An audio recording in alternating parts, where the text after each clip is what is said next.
This is FAFO, holler it loud. Fuck around with fiction, get the facts drawn. Getting triggers just the cost of the crowd. We're toxic to the lies, truth we're proud. This is FAFO, no smooth talk, no vow. You brought your stories, we brought the real. Now run your mouth and meet the South down. Fuck around and find out, burn it down. When most people hear the word addiction, they immediately think of what? Drugs. They picture these substances, right? Like alcohol, meth, heroin, pain pills, the kinds of addictions that destroy lives openly and dramatically. And make no mistake, those addictions are very real. Entire families have been devastated by them. Entire communities have been hollowed out because of them. America has spent decades fighting those battles. But what if I told you that some of the most powerful addictions in modern America don't come in a bottle, a syringe, or a baggie? What if the most addictive things in our society are sitting right in front of us every single day? What if addiction isn't hiding in dark alleys anymore? What if it's sitting in our pockets, on our desks, in our kitchens, in our living rooms? Because tonight we're talking about America's addiction problem, not drugs. We're talking about phones, food, shopping, social media, outrage, validation, convenience, and dopamine itself. The new age addictions. And the scary part isn't that these things exist. The scary part is that the entire industries have been built around making us sure we stay hooked. You see, the old dealer wanted your money. The new dealer, well, they want your attention. And attention has become the most valuable commodity in human history. The late philosopher Marshall McLuhan once said, "The medium is the message." In today's world, the message seems to be stay scrolling, stay consuming, stay distracted, stay hooked. Because if they can keep your attention, they can keep your money. And if they can keep your money, they can keep building the machine. The dealer isn't standing on the street corner anymore, folks. He's living inside your phone. Welcome to the FAFO podcast. We're talking about America's addiction problem this morning. But before we get started into all of that, there's a couple of things I wanted to hit on before. Hey, Mike, how are you doing this morning? Welcome to the show. I was getting ready for the show this morning, trying to decide what we were going to finish up, polishing up the show, making sure I had everything included. And I had a little free time, and I was just messing around looking at things.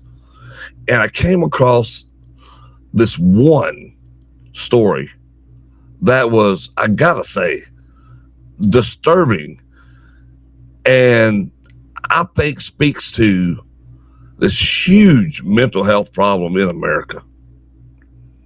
There's this young girl in Las Vegas this weekend. Some of you may have heard this story. Her name's Emily Grace. She was a barrel racer. This is all alleged. Right now, this is all alleged. Let me say that. Keep us out of trouble. But the Las Vegas Metropolitan Police Department has processed the alleged suspect following the early morning response at the South Point Arena. Now, the suspect has been identified as 17-year-old Emily Grace. She was competing as an event participant and is formally in custody. The charges filed, and this is where it gets wild. She is currently booked under multiple counts of felony animal cruelty and malicious treatment of livestock. Belstash, she remains held at the Clark County Detention Center awaiting an initial arraignment hearing scheduled for early next week. No bail has been granted at this time due to the severity of the incident.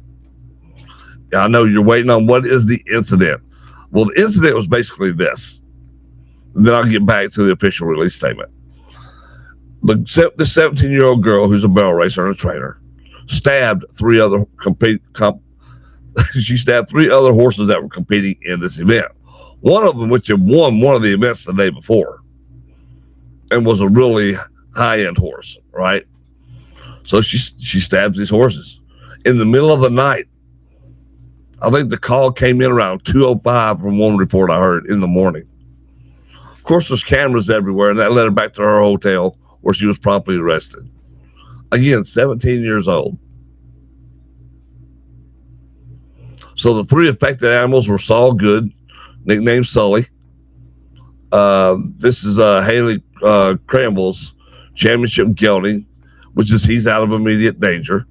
The veterinary staff successfully cleaned and sutured deep blade lacerations on his flank and shoulder. He is stable, responsive, and receiving intensive antibiotic therapy to prevent infection. The second affected horse, a mare belonging to a regional circuit rider, underwent emergency surgery this morning to repair muscle tissue damage. Veterinarians report that her vitals are stable, and she is resting comfortably in a secured quarantine stall on site. The third affected horse, the final victim, sustained minor superficial cuts. This horse was treated on the scene without requiring major surgery and has already been cleared to return home with its owners. This is insane. This is insane. So I went and Cramble, the owner of Sully, Haley Cramble, she put out a Facebook post about this. And it's just, I'm telling you, it's wild, unexpected and wild. One of them, one of the other horse owners, Ariel Phillips, said in a social media post, described the teen as a crazy, obsessed stalker who has been following me on social media for a long time, obsessing over detail, which is her horse. They got stabbed, and obsessing over meeting me. I mean, how crazy is that? 17 years old. This girl who's in barrel racing, and this is what happens. That is wild. And speaks volumes, again, to the mental health crisis in this company, in this country. That's crazy. Literally crazy. And this is not an isolated incident. This is not an isolated incident. It's nuts, man. And it's happening everywhere. Everywhere. This is just one incident of many. But I saw that pop up, and I thought before we get into the show, we would talk about it. But because when we see more and more of these mental health crises, what are we doing to help it out? What are we doing to prevent it? And where were the parents in all this? The girl's 17 years old. It doesn't mention her parents one time. Doesn't mention any quotes from the parents. Doesn't mention any of that. And I get it, we're early into this. But usually still, you'd already hear a quote or something from a parent talking about this very thing. And yet we're met with silence. And does this have a lot to do with our subject today? The addiction issue we have in America with social media, our phones being the key gateway to everything. Some of you will probably be watching this podcast or listening to it through what? Your phone. Why? Because it's the easiest mode we have of communication.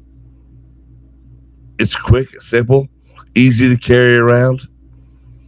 More people spend time on their phones than a computer, than watching TV, than any of that. They get all their information driven through their phone. Just think about that. Most people are going to deny having an addiction to their phone while simultaneously reaching for it to check it. Can't help it. Like you try to have a night out with your significant other or your family or your friends or whatever, and you can't help but flip your phone over, check it. That's your smartphone. We call them that. And yet they're more like an anchor. Think about the last time you misplaced your phone. Not lost it forever, just misplaced it. Maybe it slipped between the couch cushions. Maybe it got left in the car. Maybe it disappeared into that. mysterious dimension where TV remotes go. What happened? Most people immediately experience a small surge of panic. You've done it. We've all done it. Like, oh crap, what I do with it? Where's it at? Your heart rate goes up. Your pockets get checked. Tables get searched. People start retracing their steps like detectives investigating a murder. And why? Because our phones are no longer tools.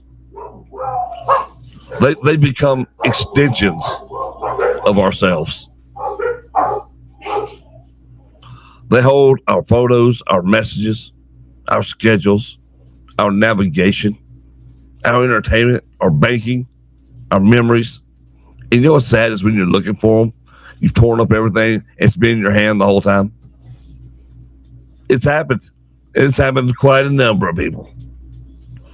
These things have become digital life support systems. A study by Asurian found the average American checks their phones nearly 100 times per day. Some estimates put younger users significantly higher. And here's the crazy part. Many of those checks happen without any notification, meaning you didn't hear a ding, you didn't see your screen flash, it's like a tick. You just keep checking. Nobody texted you, no alert came through, no emergency occurred. The brain simply says, check, and we do. Now, psychologists will call this variable reward reinforcement. It's like the same mechanism that powers slot machines. You don't know when the reward is coming, which makes the anticipation even more addictive. Maybe there's a text. Maybe there's a like. Maybe somebody commented. Maybe something happened. I should look.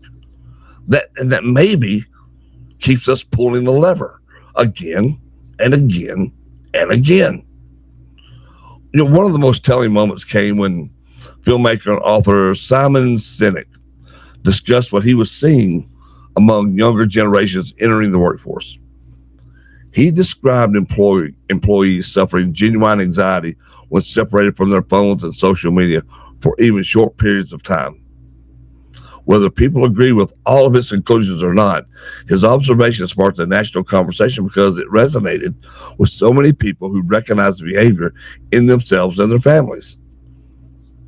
Then there are the stories we hear every year about people walking into fountains, traffic, or even off cliffs while staring at their phones. In 2016, a woman in Pennsylvania famously fell into a mall fountain while texting. The video went viral because everybody laughed, but it was also a perfect symbol of how much attention these devices demand from us. We literally stopped paying attention to reality. Apple and Google have even introduced screen time and digital well-being tools because the companies themselves recognized that users were spending staggering amounts of time on their devices. Think about that. The companies making billions from screen time had to build tools to help people use their product less. What does that tell you? What does that tell you? On videos where folks are being arrested, the first thing the perp asks the cops, my phone, where's my phone? Exactly. You see that in almost every single one. Now, here's the thing. If smartphones are the delivery system, then social media is the product being delivered. And social media may be one of the most sophisticated behavioral engineering projects in human history. Former Google ethicist Tristan Harris once warned, if you're not paying for the product, you are the product. Think about that. Facebook isn't selling social networking. TikTok isn't selling videos. Instagram isn't selling photographs. They're selling attention. Your attention. to advertisers, to marketers, to corporations, to anyone willing to pay for access for your eyeballs. And they've become finally good at capturing it. The algorithm knows what makes you laugh, what makes you angry, what keeps you watching, what scares you, what excites you, often before you consciously realize it yourself. You know, the average TikTok user can lose an hour without even noticing. 5 minutes becomes 30, 30 becomes 90, and suddenly it's midnight and somehow you've watched cooking videos, conspiracy theories, dog rescues, somebody pressure washing a driveway, and a guy making swords out of railroad spikes. Now, you didn't choose that journey. The algorithm did. In 2021, former Facebook employee Frances Haugen testified before Congress and alleged that Facebook's own internal research showed Instagram could negatively impact the mental health of some teenage girls. Her testimony ignited a national debate about whether social media platforms were prioritizing engagement over user well-being. And then there's TikTok. If you've ever opened TikTok intending to watch just one video and suddenly realized an hour disappeared, congratulations. You've experienced one of the most sophisticated engagement algorithms ever created. Former employees from multiple social media companies have openly discussed A/B testing, behavioral tracking, and engagement optimization. So you see, the goal isn't to make you happy. The goal is to keep you scrolling. As former Netflix executive Reed Hastings famously said, we compete with sleep. Think about that statement. We compete with sleep. Netflix doesn't consider other streaming services its biggest competition. Its biggest competition is sleep. And I'll give you a couple examples on a couple of these things. Like when the algorithm knows and what your phone knows. Think about what your phone knows. We were sitting here Saturday night. We did a show Saturday night, Unchained. After the show, we're sitting here talking. And we're talking about people we know. And as soon as we're talking about people we know, up on one of my friends' phones pops up one of the very people that somebody else mentioned that had never been on his phone before. They're not friends with, they're not like friends, mutual friends, anything. And all of a sudden, that person, after us talking about it, is on his phone. Someone he shouldn't even remotely know. And yet there they were. And it's wild. Second story, Netflix, great example. Competing with sleep. I went to bed early last night. It's been a long weekend fighting hackers and scammers, putting out content. It never ends. You have to keep putting out content in this kind of business. You have to. But I thought, I'm going to bed early. I'm going to watch some Spider-Man Noir. I'll watch a couple of episodes. And this one is on Amazon Prime. And I only intended to watch a couple and ended up watching the entire series. So instead of being to bed at a reasonable hour, my sleep didn't start till 2 a.m. Knowing I had to get up early this morning to do all of this. And that's how they get you.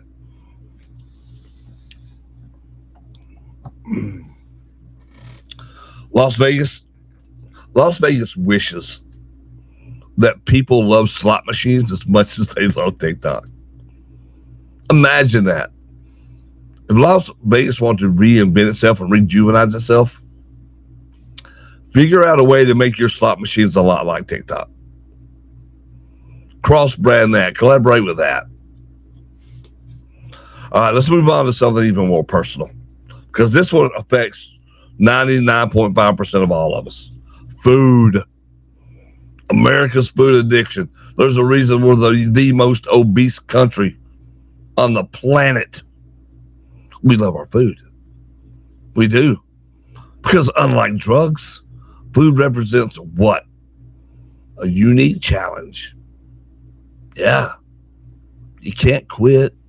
You can't go cold turkey. You need food to survive, which makes food addiction one of the most difficult addictions to identify and manage, especially when modern food companies spend millions studying how to make products irresistible. You see, former food industry insiders have openly discussed concepts like these: bliss points, craveability, hyperpalatability. These aren't conspiracy theories.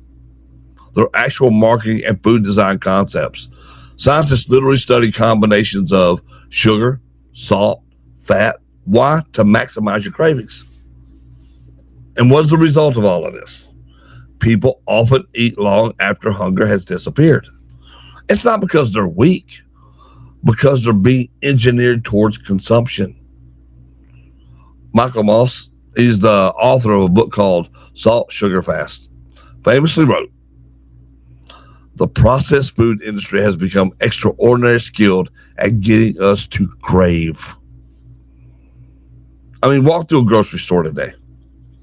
Entire aisles are dedicated to snacks. Entire industries are built around convenience foods.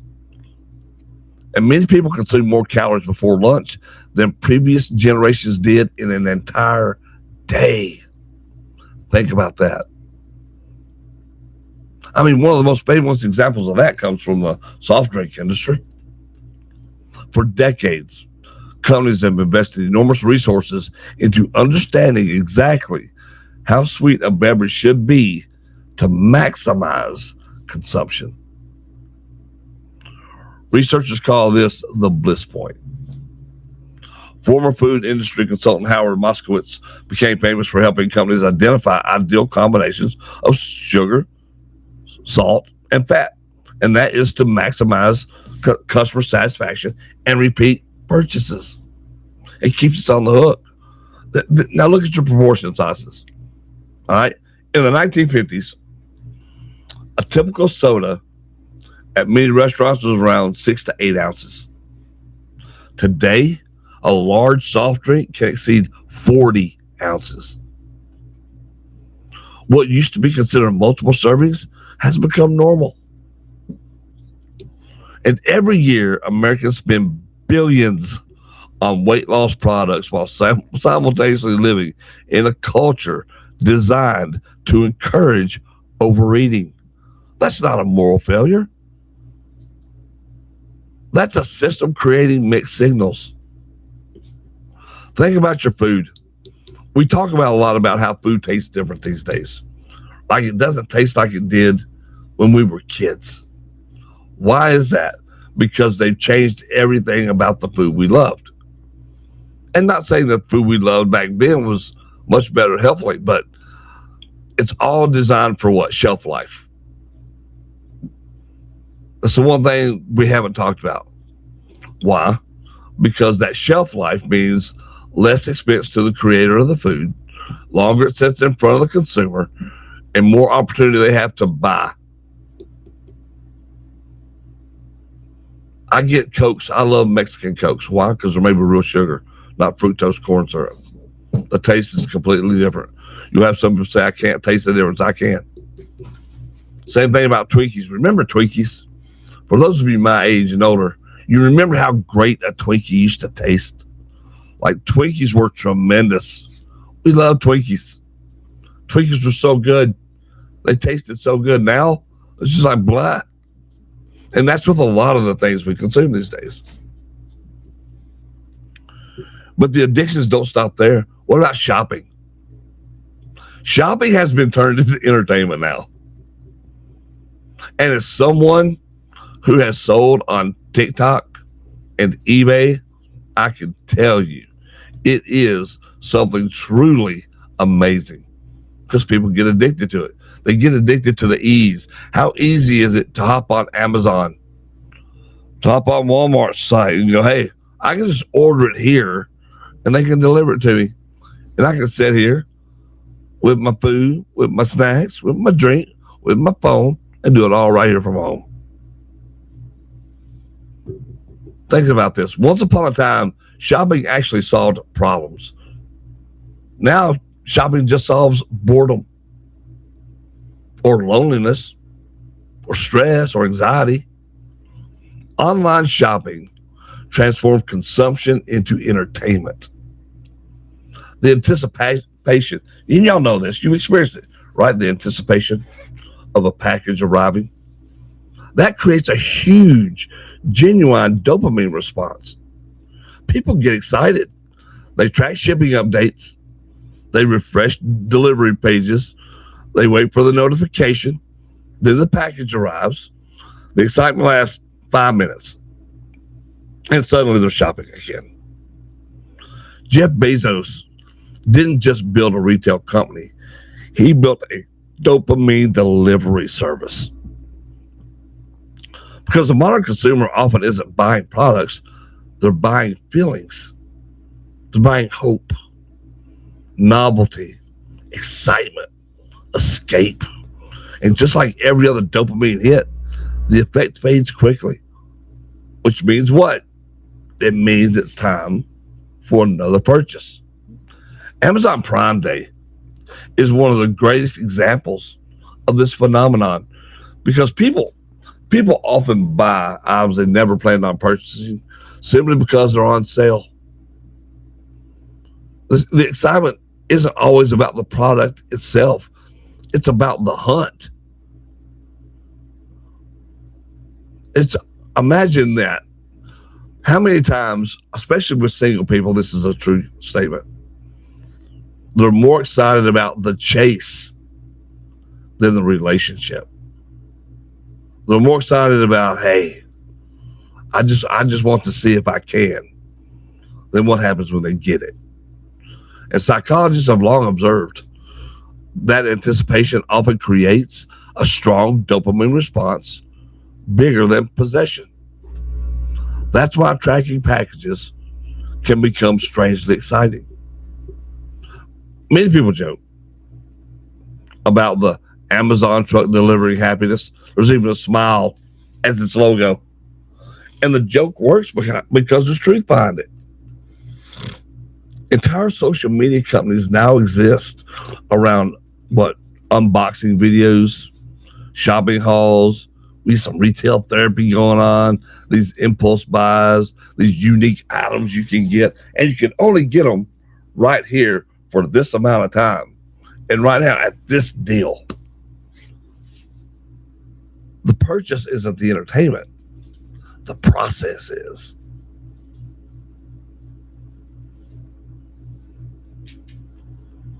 But if you think that addiction only ends there, there's other darker things to addiction. Think about the outrage economy we live in. Yes, that's a thing.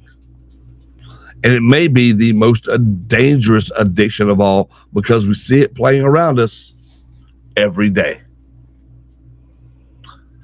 People are outraged about everything, literally everything. And this may be the most dangerous addiction of all, for sure, and by a wide margin. Because the modern media ecosystem has delivered something truly fascinating. Angry people don't stop watching. Fearful people don't stop clicking. And outraged people don't stop sharing. And so what's happened? We've created a system where emotional agitation has become profitable. Turn on cable news, scroll social media, read the headlines. Everything is screaming for your emotional reaction, not your understanding, your reaction. Because calm doesn't generate clicks. Outrage does. Fear does. Panic does. And over time, people become addicted to that emotional stimulation. They begin consuming anger the way previous generations consumed entertainment. Not because it improves their lives, because it feels engaging. Look at modern cable news. Whether you're watching CNN, MSNBC, Fox News, the formula is remarkably familiar and pretty similar. A threat, a crisis, a scandal, and outrage. Something that demands your emotional reaction. Former CNN executive Jeff Zucker once acknowledged that highly emotional, politically charged content consistently drew viewers. So where do you think their focus went? And the reason is simple. People are far more likely to engage with content that makes them angry than content that simply informs them. Like if I made this show simply about hate, anxiety, fear, talking in threatening tones, making this truly about chaos, I'd probably have a wider audience than I do now already. Simply because there is a huge group of people who would be drawn to that. Social media algorithms learned the exact same lesson. Researchers have repeatedly found that emotionally charged content spreads faster than neutral information. And what does that mean? That means anger has become one of the most profitable commodities in modern media. Because the news has discovered angry viewers never change the channel. They want more. They demand more. They need more. And if you thought the addiction to outrage was something, what about the addiction to validation? Never in my lifetime have I seen more people addicted to the need to be validated. And it's wild and it's sad. Because I think that humans have always wanted approval. I think that's normal. You know, we're social creatures. But social media has turned approval into a measurable scoreboard. We got likes, we got shares, we got views, we got followers, we got comments, we got engagement. And for the first time in human history, popularity has become quantifiable. And millions of people have started chasing numbers. Here's what happens. A teenager posts a photo. And I'm going to tell you, it's not even just teenagers. A person posts a photo. Then what happens? They wait. They start refreshing and checking and watching and hoping. Not for conversation, not for connection, for validation. And the problem is that validation becomes a moving target. No amount is ever enough. 10 likes become 50, 50 becomes 100, 100 becomes 1,000, and eventually self-worth becomes tied to metrics controlled by strangers. And I think one of the most famous examples occurred when Instagram experimented with hiding public like counts. Y'all remember that in certain regions? Why did they do that? Why did they feel the need to do that? Well, because concerns were growing about users tying their self-worth to engagement metrics. Think about that. A social media company became concerned that users were becoming obsessed with likes. The platform had accidentally created a digital popularity contest. And look, you have to take my word for it. You don't. The information is out there. Studies have repeatedly shown links between heavy social media use and increased anxiety among some users, particularly when constant comparison becomes part of daily life. Young people aren't comparing themselves to their classmates anymore. What are they comparing themselves to? You already know the answer. Influencers, celebrities, athletes, entrepreneurs, models, and carefully curated highlight reels from millions of strangers. It's like entering a beauty pageant every day of your life. And the judges never stop scoring. And it's become easier than ever for someone suddenly become an influencer, to become a social media celebrity, to become an entrepreneur through social media, a model through social media. We've created a system that just never stops. And we're living in this dopamine economy now. Because at the center of everything we've discussed in this episode is dopamine. It's not happiness. It's not joy. It's not fulfillment. It's dopamine. The anticipation chemical. The pursuit chemical. The maybe something good is about to happen chemical. Modern society has become exceptionally good at triggering it. Every industry now competes for it, right? They compete for your attention, for your time, your emotion, your habits. And they do this because attention has become the most valuable resource on earth. Not oil, not gold, not land, but attention. The companies that capture attention control behavior. And the companies that control behavior make billions. Now, perhaps the best real world example came from the former Google design ethicist Tristan Harris, who helped launch the Center for Humane Technology. He has repeatedly argued that modern technology companies aren't competing for your money first. They're competing for your attention, because attention drives your advertising, it drives engagement, purchases, subscriptions, and influence. And all of that drives your pocketbook. The modern economy increasingly revolves around capturing human attention for as long as possible. You know, in previous generations, businesses wanted what? They wanted customers. Today, many companies want users. Users don't buy once. Users return every day, sometimes every hour, sometimes every minute.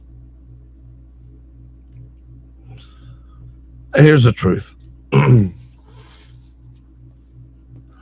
truth is, most people don't have a substance problem. They have a stimulation problem.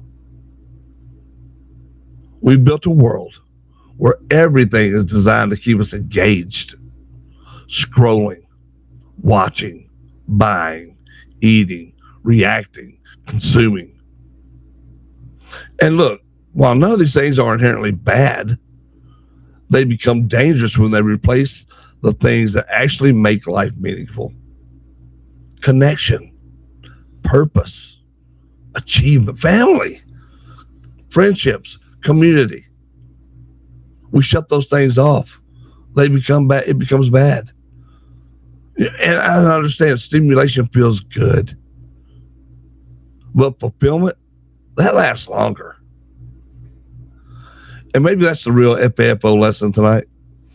You know, the most dangerous addictions aren't always illegal. Sometimes they're the ones society rewards. Sometimes they're the ones we carry in our pockets. And sometimes they're the ones we don't even realize we have. Yeah, the scariest part isn't that we're addicted. It's that some of the smartest people on earth are being paid billions of dollars to make sure we stay that way. It's wild. And now what I want to do is I want to get to the conversation part of this podcast, do it a little different. So I've waited to talk in the chat here until I got through with that. Think about this. Here's Mike. A Starbucks fancy coffee has 1,800 calories on a venti size. Jeez. Just to watch the pork power person run off with my box of Depends. Chance says we get excited. My package is on the way. It's coming. Then it gets here and it's like, oh, next. Yeah. Hey, homie, I can share your stream in a Kit community anytime, buddy. Why do folks feel like you are attacking them because you didn't like a song or show they like? It's not personal. But they do, right? They do. We've seen this. We've seen this on my on my reaction channel. Some people get their feelings hurt because you didn't like what they like. And so in turn, they feel the need to not like what you supposedly like. And it's okay to dislike different things and not like the same things. It's not always a personal attack on you. But people, you're right, people do feel that way. They feel like, well, if you don't like what I like, she don't like this, then they're attacking me. And it's not the truth, but it's certainly how we take it. It is certainly how we take it. Like, people cannot take the fact that we have to, like, we're individuals. There's nothing that says we have to like every single damn thing the same. And then people get their feelings hurt. Dude, I realize there's tons of people who aren't going to like the shit I like. Because I like some weird shit. I do weird things. I mean, my God, look over my shoulder behind me. In this one picture that you're seeing, this one image in front of you, I've got 2 wrestling belts over there, which means what? I'm a wrestler. They're already going to think that's weird. I got this sign over here that we meant for wrestling. And I've got books over here I've written, so I'm an author, I write. I've got a bottle of mead, honey mead, sitting right here on my stand that a buddy made me. You might have heard the interview, Lee Mayhem. It was a great interview if you haven't checked it out. So that's just the very teeny tiny tip of the iceberg. I appreciate people having their own opinions, their own ideas, and being their own individual human. We don't have to like things that are like. I want to talk to people who are fascinating, who have their own little things that they like to do and talk about. And the fun part about talking to Lee was that this dude has a forge. He creates things, right? He created this for my grill, the spatula, the steel spatula for me in his forge. Nobody else has this. This baby is mine. And it's cool. And it's something, he has a skill he made and learned and turned it into something cool like this. And I benefited from that. And I think that's the great thing about being an individual. We often do.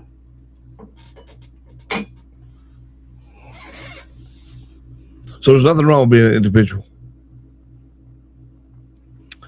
And I do think that being an individual is important. It's one of the most important things.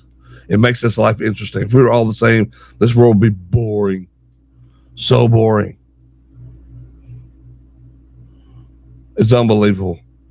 But it is amazing how many people will judge you and hate you because you think, look, act, or feel different.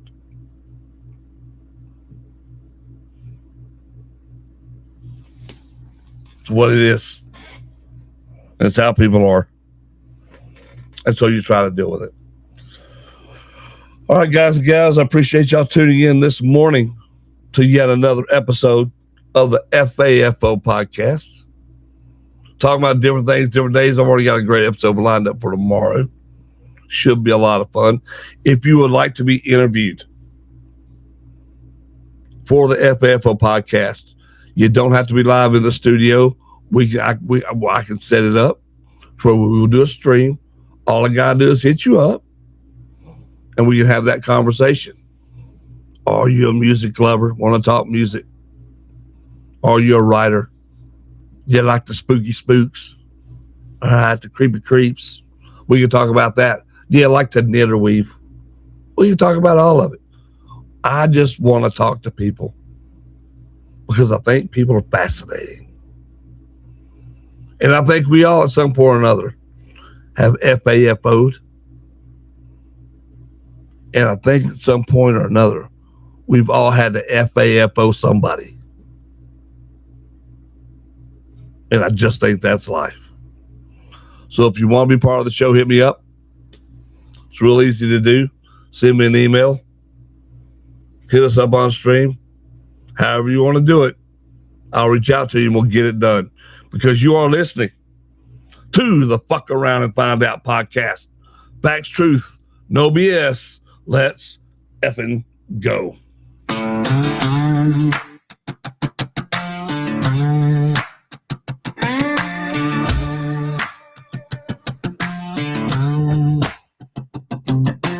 Four on the floor, have a tank of gas. Does he boots on the wood, let the whiskey pass? I ain't preaching from a pulpit, I'm talking from the scar. You can dress up a lie, but it won't get far. They call it